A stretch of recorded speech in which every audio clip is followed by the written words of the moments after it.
Hola chiquillos, hola chiquillas. En esta ocasión me acompaña Doña Sprite, acá, paté, que es gordita como un paté. Y la Mistela se fue, así que es posible que en cualquier momento aparezca. Este video, que espero que estén viendo esta misma semana, em, es sobre el resumen de lo que alcanzamos a ver en la guía 9 los días lunes 6 y martes 7 de julio, ¿ya? Lo que alcanzamos a ver, que en verdad no fue mucho, pero creo y espero que lo que alcanzamos a ver le encontraron el sentido de para qué lo están viendo, para qué están aprendiendo esto que algunas cosas ya las vieron en el colegio, otras cosas las vieron, no sé, en otras asignaturas tal vez. Eh, y espero que aprendan un poco, o analicen y valoren un poco lo que vimos en la clase de hoy. Me abandonó la pata. Bueno, vamos a comenzar con la guía 9, ¿ya? Me parece interesante que además de que entender la comunicación, como este proceso de emisor, receptor y todo eso, tengamos claridad sobre cuatro conceptos súper importantes a mi parecer. Bueno, y también aparece en su programa de estudio. Eh, como son el lenguaje, la lengua, el dialecto y el habla. Conversamos que el lenguaje es esta capacidad o facultad del ser humano de comunicarse. Y que, ojo, la comunicación no es entre seres de la misma especie e incluso entre seres de distintas especies, no es exclusiva de los seres humanos. Pero esta capacidad de comunicarnos y representar la realidad a través de signos y a través de un código socialmente compartido. Y eso es lo que lo hace una habilidad humana por excelencia. ¿Ya? Por otro lado, tenemos que la lengua es este sistema de signos que recoge la gramática, ¿ya? Que evoluciona, que cambia, que quedan obsoletas. Por ejemplo, si hablamos en clases de la palabra empero y de la palabra obscuro, ¿ya? También hablamos del dialecto, que es esta subcategoría de la lengua madre, y entendimos que la lengua madre para nosotros es el español. Por lo tanto, la subcategoría de la lengua para nosotros sería el chileno. ¿Ya? Y que el habla es la realización manifiesta de la lengua, la forma oral, lo que yo estoy haciendo ahora, que también puede ser expresada por escrito, pero es la forma verbal de transmitir este significado. Para tener en consideración todo esto, tenemos que eh, mantener siempre en consideración conceptos y eh, temas que ya hemos visto, pero que me parece importante que los sigamos o que no los olvidemos, que los tengamos siempre en consideración, ¿ya? Como por ejemplo la relación fonema, oh, me equivoqué, la relación fonema-grafema, que ustedes aman y que sé que dominan mucho, la conciencia fonológica, uy, un clásico, eh, como la importancia de desarrollar la oralidad, el significado significante, ¿se acuerdan? Significado, significante, la mesita. Y otros factores como los que están acá, que ya vimos cuando pasamos la unidad de madurez escolar. Ya. Ahora, ¿para qué todo esto? ¿Para qué? Para comprender la importancia de la competencia comunicativa, que es lo que nosotros debemos desarrollar y debemos ayudar a nuestros estudiantes a desarrollar. En este sentido, la competencia comunicativa es este conjunto de conocimientos, de habilidades que un hablante o un escritor, pero hablemos de hablante, eh, adquiere a lo largo de su vida, porque recuerden que uno sigue aprendiendo durante toda la vida, para enfrentarse a una situación comunicativa concreta y cómo a través de sus habilidades adquiridas puede manejar ciertas condicionantes de la comunicación. La idea es lograr una comunicación exitosa, eficiente y eficaz. Todas las es, ¿ya?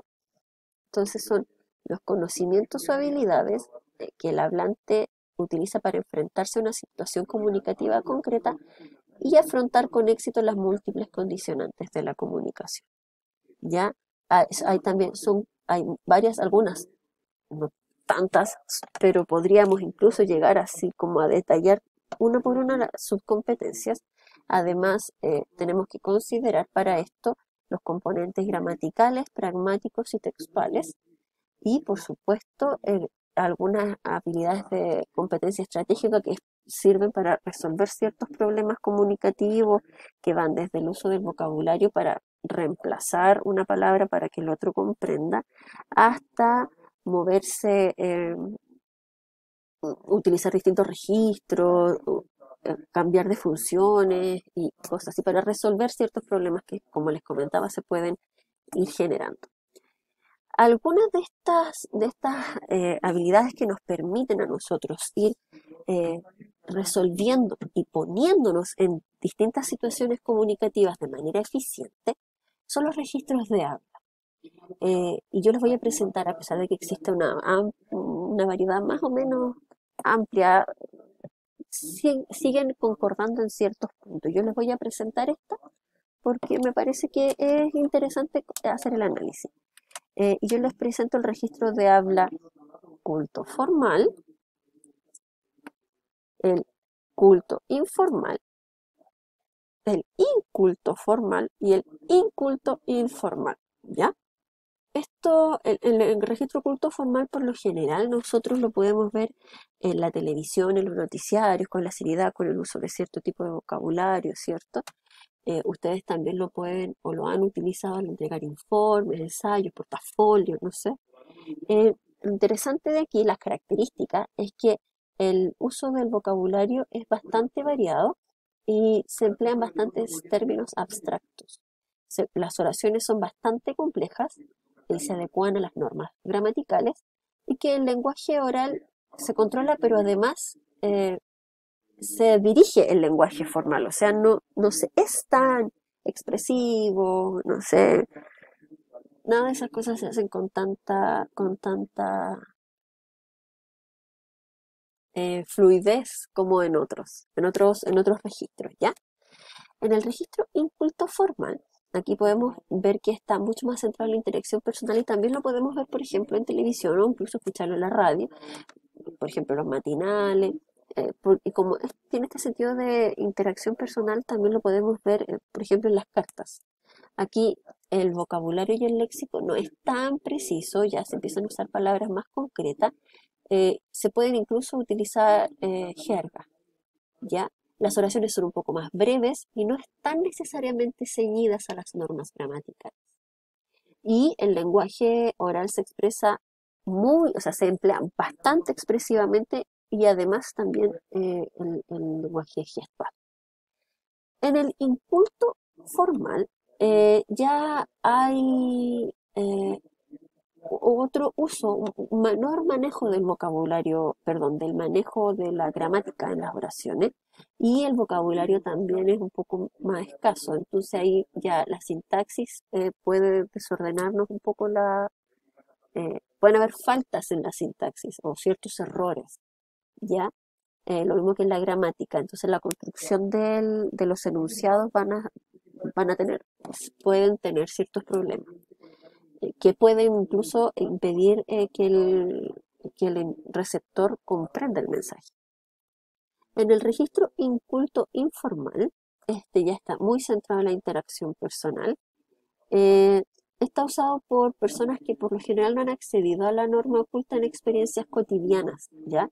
Por lo tanto, no lo conocen, ese tipo de registro no lo conocen bien y ellos utilizan además un léxico y un vocabulario escaso y además existen alteraciones fonéticas. Aquí también el vocabulario es escaso y hay alteraciones fonéticas, pero en este registro es mucho más marcado, ¿ya? Aquí también usan palabras concretas o más palabras concretas y muchas jergas, pero aquí incluso las palabras se sustituyen con gestos y términos o frases jergales, o sea, ya incluso hay sustitución de palabras, ¿ya? Eh, Nos pasó que empezamos a analizar un poco el registro inculto informal y comentábamos que en clases que muchas veces quienes utilizan o manejan mayormente este registro son mirados en menos, son discriminados, son, aquí incluso dice objeto de burlas por la forma de expresarse. Y conversábamos bastante sobre cómo poner a nuestros estudiantes de un registro y exponerlo en situaciones donde ellos deban manejar otros registros y por qué es importante que esas experiencias las vivan en la escuela. ¿Ya? Eh, bueno, y conversamos también sobre la discriminación en Chile, sobre el clasismo, sobre cómo clasificamos a las personas y nos alejamos por, ay, habla así, es una persona pobre, me puede robar. ¿Ya? Y creo que analizamos eso y nos detuvimos porque nosotros nos vamos a encontrar en muchos lugares con personas que manejen este registro. E incluso nosotros mismos lo manejamos tal vez en la intimidad de nuestras casas. Entonces es importante que sepamos, eh, que sepan ustedes cómo ustedes se mueven de un registro al otro dependiendo de la situación. E insisto, cómo deben presentar actividades a sus estudiantes para que aprendan a hacer eso que ustedes ya hacen.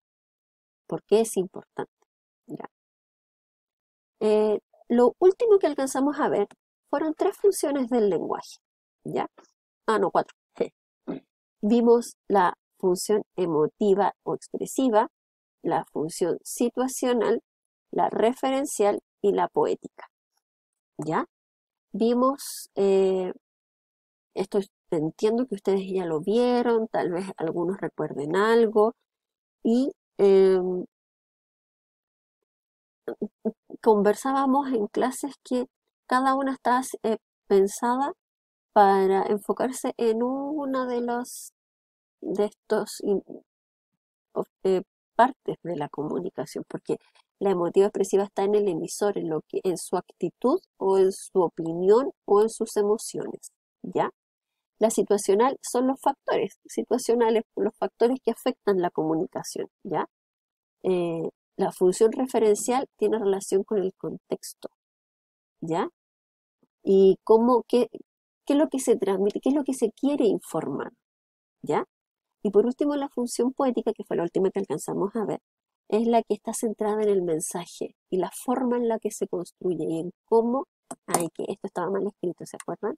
Dijimos también que no era beleleza, era belleza, en la belleza del, del texto, ¿ya? Y ahí fue donde trabajamos. Ah, y que a pesar de que se dice ahí, de que se llama función poética, no se utiliza exclusivamente en los poemas, sino se puede utilizar en cualquier tipo de texto, y es por eso que les leí el texto de la carta de don Ennio Morricone, dice, yo, Ennio Morricone, he muerto. Y todo el texto que seguía después. Eh, porque ahí teníamos que analizar las distintas funciones. ¿Para qué analizar funciones? ¿De qué nos va a servir esto?